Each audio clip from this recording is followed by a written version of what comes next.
이 세상 살아가다 보면 여러 가지 크고 작은 문제들을 만나게 됩니다. 내가 잘못해서 어려움을 당하기도 하고, 때로는 상대방이 잘못해서 어려움을 당하기도 합니다. 그런데 사람들마다 이 문제를 대하는 태도가 다릅니다. 좌절하고 포기하는 사람이 있는가 하면 문제에 도전하여 그 문제를 잘 극복하는 사람들이 있습니다. 오늘 우리는 성경을 통하여 어려운 문제 앞에 낙심하지 않고 믿음으로 도전하여 크게 승리한 다니엘을 보게 됩니다. 다니엘은 기도로 자기 앞에 놓여있는 큰 문제를 잘 해결한 훌륭한 분입니다. 원래 다니엘은 힘없는 유대 나라에서 태어나 어려서부터 고생을 많이 했습니다. 바벨론이라는 강대국의 공격을 받아 나라가 망하게 되었고, 그 후에는 사랑하는 가족과 이별을 하고 정들었던 고향을 떠나 낯선 바벨론 나라에 포로로 붙잡혀 갔습니다. 그러나 그는 바벨론에서 하나님의 크신 은혜로 바벨론 대제국의 총리가 되었습니다. 그러니까 다니엘은 자기 나라도 아닌 포로로 잡혀간 나라에서 최고의 자리에까지 오르게 된 것입니다. 예를 들면 일제강점기에 우리나라 사람이 일본의 총리가 된 것과 같다고 할 수 있습니다. 그러니 얼마나 많은 사람들이 그를 시기했겠습니까? 바벨론 출신의 다른 총리들과 도지사들이 왕의 사랑과 신임을 받고 있던 다니엘을 죽이기에 앞장선 것입니다. 그들은 다니엘을 고소할 틈을 얻기 위하여 눈에 불을 켜고 다니엘이 잘못한 것이 없는가 살피고 있었습니다. 그러나 사절을 보면 이에 총리들과 고관들이 국사에 대해서 다니엘을 고발할 근거를 찾고자 하였으나 아무 근거, 아무 허물도 찾지 못하였으니 이는 그가 충성되어 아무 그릇됨도 없고 아무 허물도 없음이었더라. 요즘 우리나라에도 새로운 장관 후보자들에 대한 청문회가 열리고 있습니다. 털어 먼지 안 나는 사람이 없다는 말처럼 허물이 없는 사람이 없구나 하는 것을 우리는 느끼게 됩니다. 그들이 관리라고 여기고 미처 잘못이라고 생각하지 못한 일들까지 다 드러나서 곤욕을 치르고 있는 모습을 우리는 보게 됩니다. 다니엘은 총리 대신이었기 때문에 나라의 여러 분야에서 하는 일도 많았고 수많은 사람들을 거느리고 있었습니다. 그런데도 다니엘 죽이기에 나선 사람들은 그에게서 아무 틈, 아무 허물도 발견하지 못했습니다. 그래서 그들은 또 다른 작전을 세우기 시작했습니다. 오늘 본문 7절을 보시기 바랍니다. 나라의 모든 총리와 지사와 총독과 법관과 관원이 의논하고 왕에게 한 법률을 세우며 한 금령을 정하실 것을 구하나이다. 왕이여, 그것은 곧 이제부터 30일 동안에 누구든지 왕 외에 어떤 신에게나 사람에게 무엇을 구하면 사자굴에 던져넣기로 한 것이니이다. 이 말씀을 보면 거짓을 발견하게 됩니다. 여기에 7절에 나라의 모든 총리와 그랬는데 그 당시에 3명의 총리가 127도를 다스리고 있었습니다. 그런데 그 가운데 한 명의 총리인 다니엘은 빠졌습니다. 다니엘은 그 업무에 가담하거나 결정하는데 찬성한 적이 없음에도 불구하고 그들은 모든 총리, 세 총리가 같이 합의한 것처럼 거짓을 말하였습니다. 그리고 지사와 총독과 법관과 관원들이 다 합의한 것처럼 말하고 있지만은 이것도 거짓입니다. 겨우 2명의 총리와 소수의 방백들이 생각해낸 것인데 마치 나라의 모든 관리들이 다 찬성한 것처럼 왕에게 거짓 보고를 한 것입니다.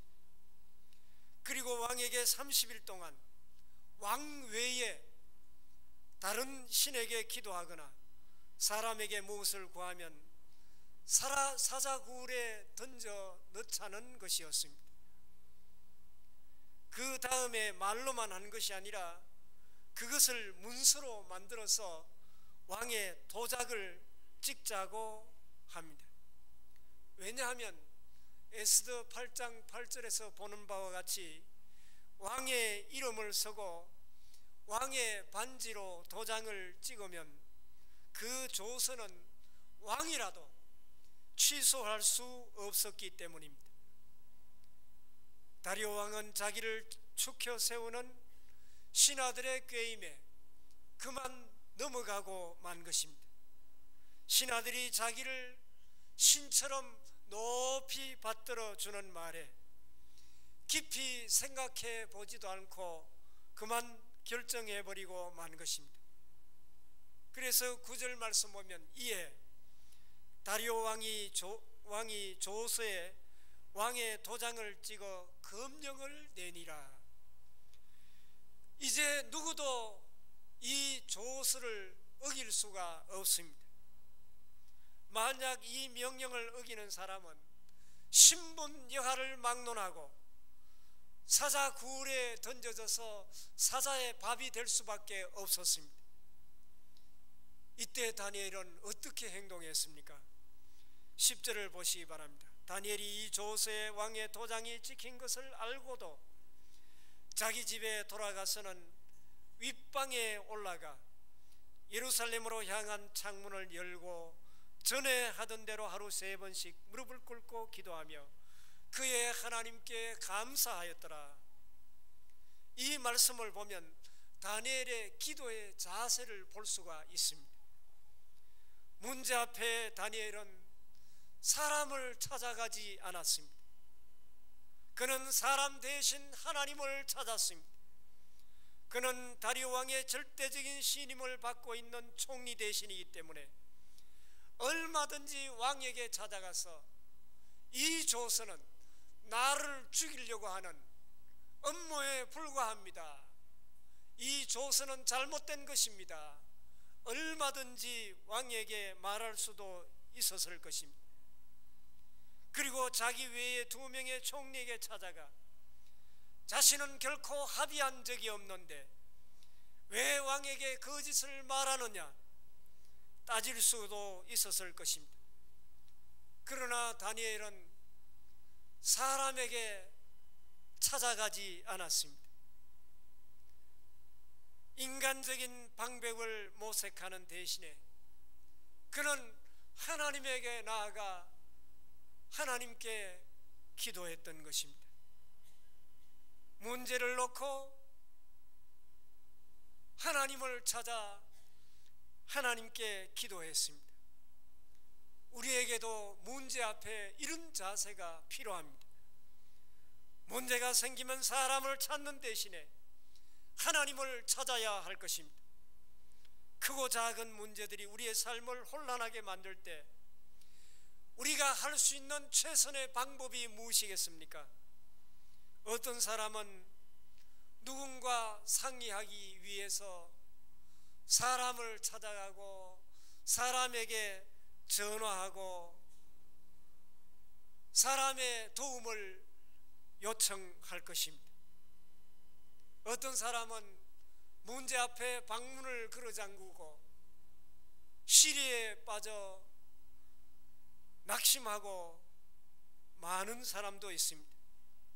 그러나 이런 방법은 환난을 당할 때 우리의 자세가 결코 아닙니다.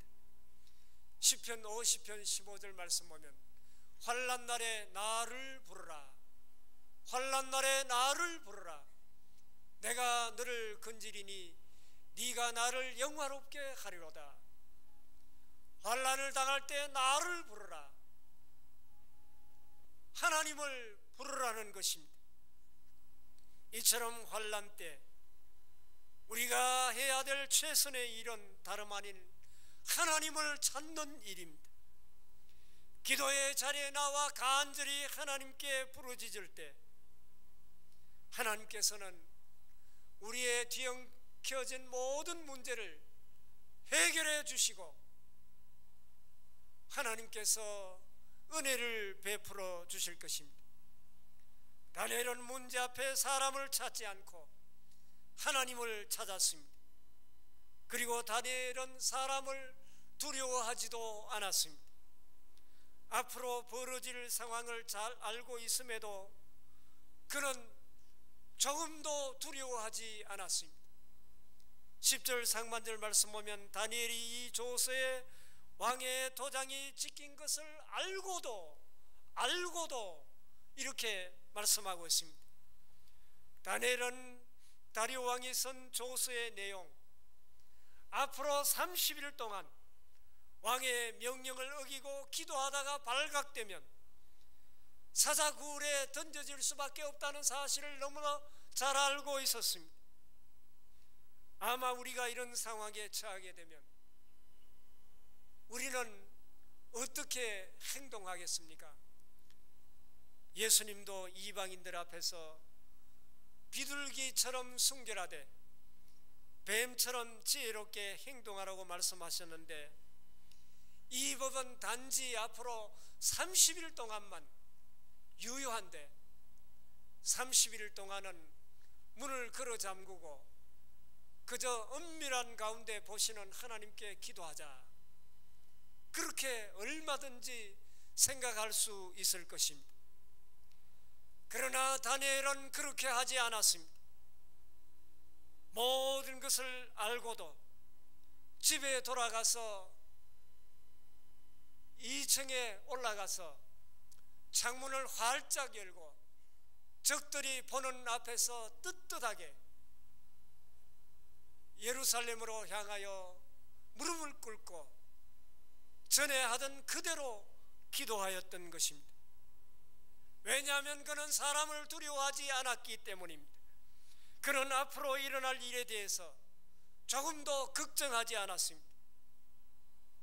오늘 우리에게도 두려워하지 않고 앞으로 나아갔던 다니엘의 이 믿음이 필요합니다.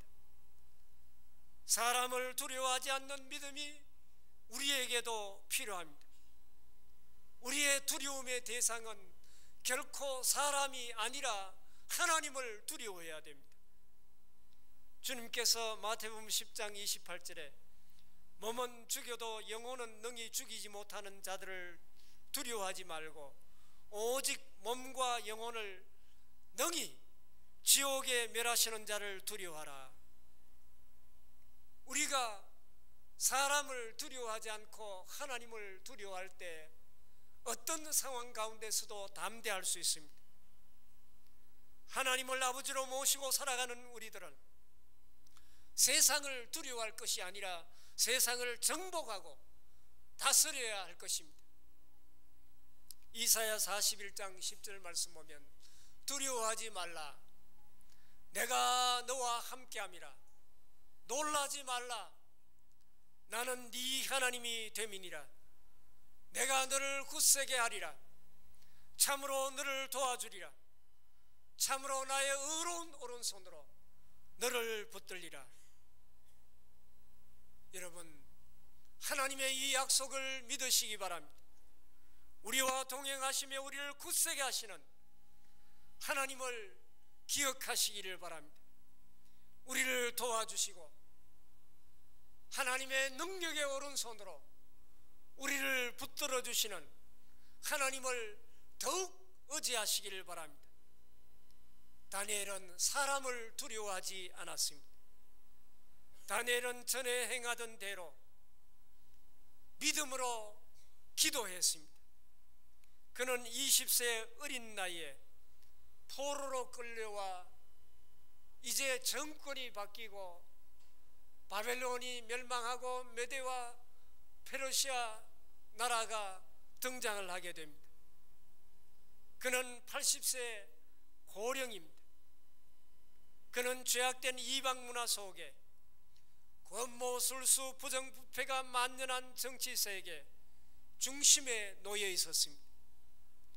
그럼에도 불구하고 다니엘이 이방 땅에서 영향력을 끼치며 살아갈 수 있었던 비결은 다름 아닌 어떤 상황 속에서도 하나님을 철저하게 의지하고 신뢰하는 믿음 때문이었습니다.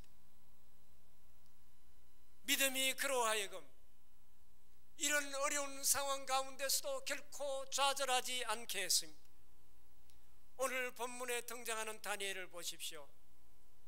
그는 환경이나 사람을 두려워하지 않았습니다. 인간의 생사화복을 임의로 주관하시는 분은 오직 하나님 한 분뿐임을 그는 믿고 어떤 상황 속에서도 하나님을 신뢰했습니다. 오늘 본문 10절에 다니엘이 조세 왕의 도장이 찍힌 것을 알고도 자기 집에 돌아가서는 윗방에 올라가 예루살렘으로 향한 창문을 열고 전에 하던 대로 하루 3번씩 무릎을 꿇고 기도하며 그의 하나님께 감사하였더라. 그의 하나님께 감사하였더라. 이렇게 말씀하고 있습니다. 다니엘은 전에 하던 대로, 이 단어에 우리는 집중해야 됩니다.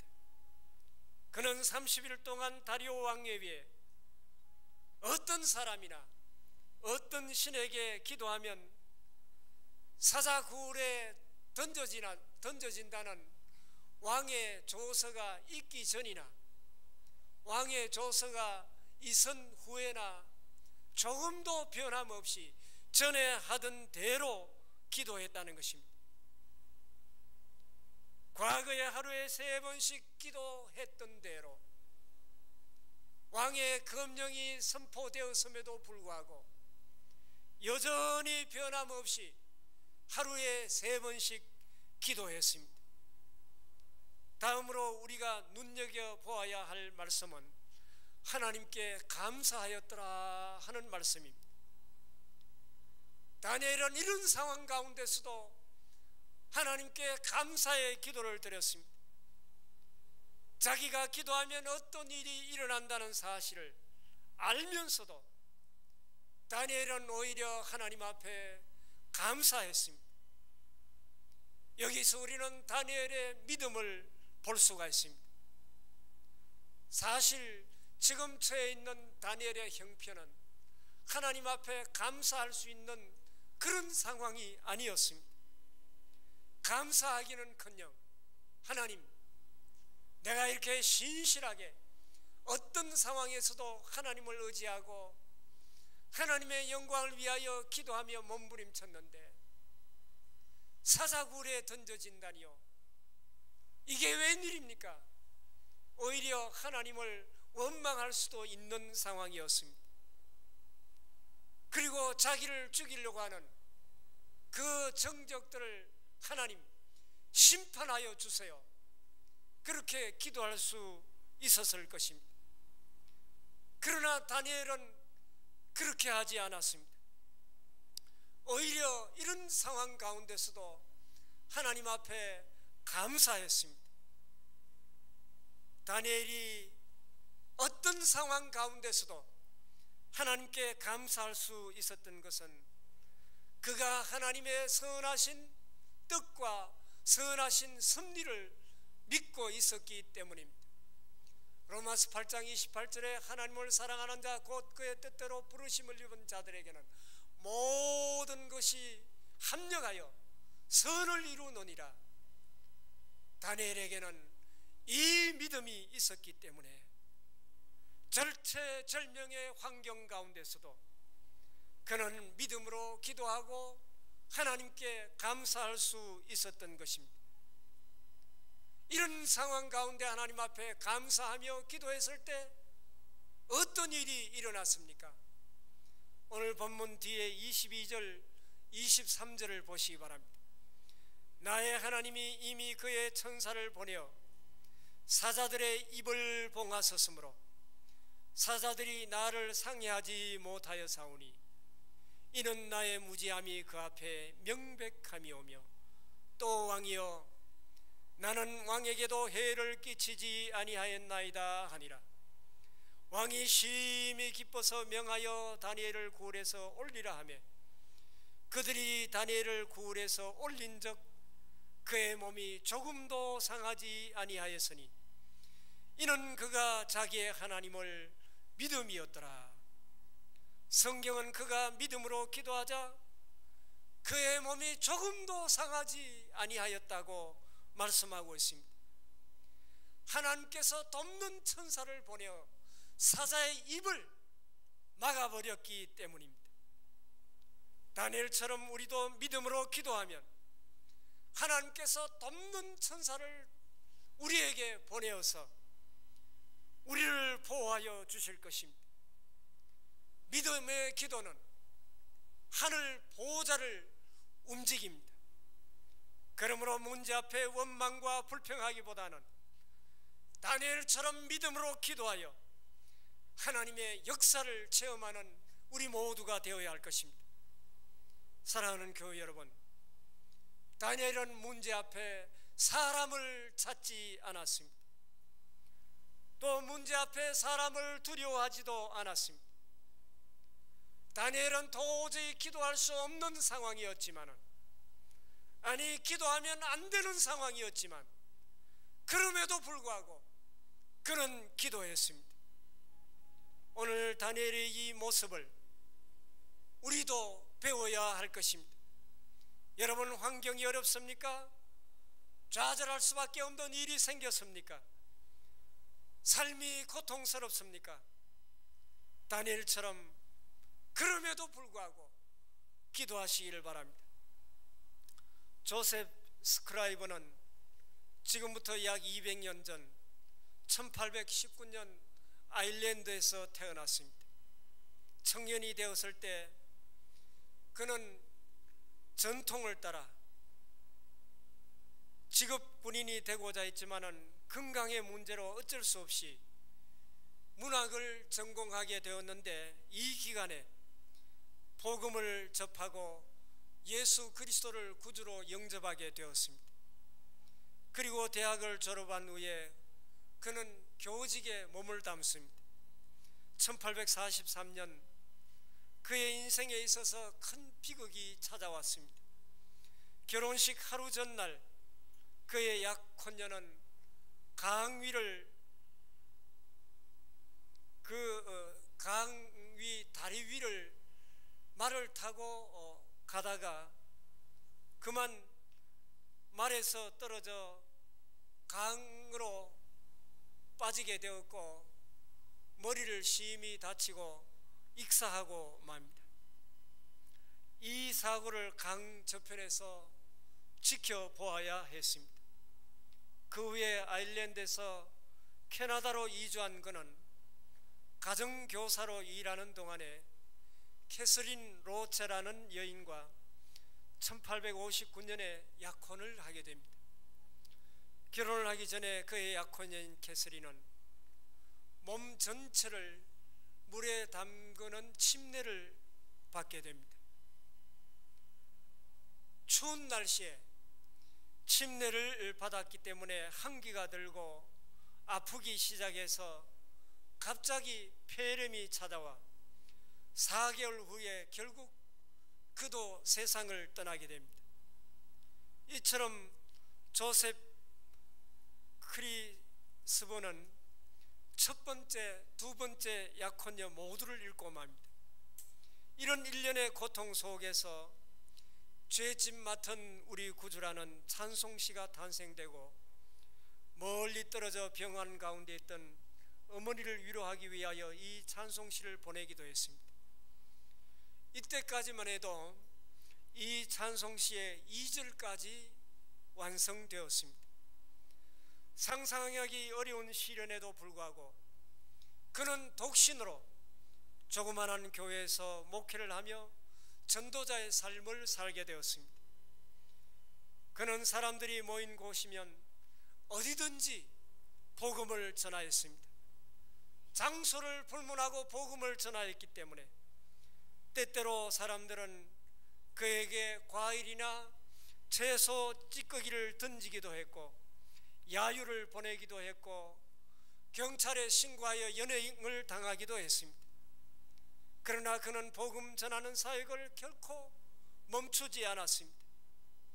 그의 고향인 아일랜드를 방문했을 때 이미 오랜 동안 가난한 사람들에게 모든 것을 나누어준 그의 모습은 너무나도 남루해 보였습니다. 이러한 그를 보고 고향 사람들은 조롱과 조소를 보내기 시작했습니다.